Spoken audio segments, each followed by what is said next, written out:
Ayaan Bashir carefully paints her sculpture.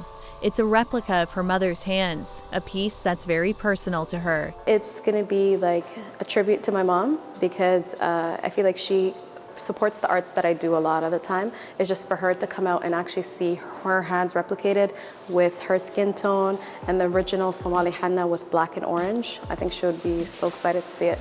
I primarily work in graphic design and illustration, but I first started off with henna, and to be able to bring that back into the piece that I'm doing now is really cool because I get to put all those aspects into a sculpture. Ayaan is part of a group of Somali creatives who will have an exhibition together at Union Station for Nuit Blanche, put on by the Somali Center for Culture and Recreation.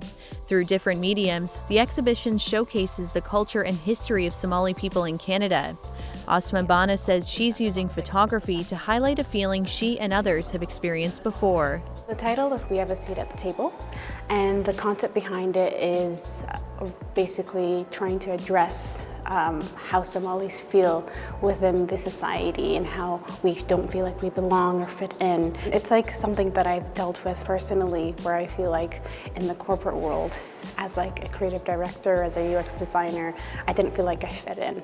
Here we've got some Somali woodwork. I'll be displaying a curated set of Somali cultural artifacts to sort of capture the richness of Somali material culture.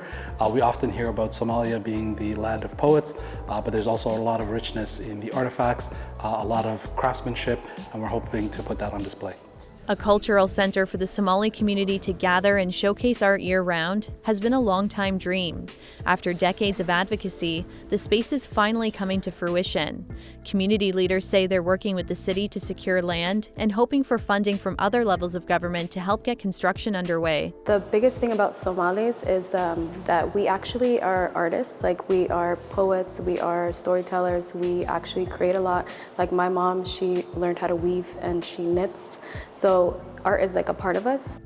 And for these artists, the chance to share that part of them with thousands of people at Nuit Blanche is an opportunity worth celebrating. Growing up, art wasn't, the ideal. It's usually, oh, you should pursue a doctorate degree or you should become a lawyer.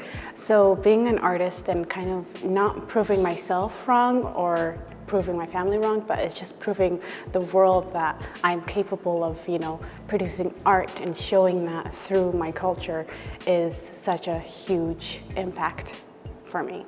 Talia, Ricci, CBC News, Toronto.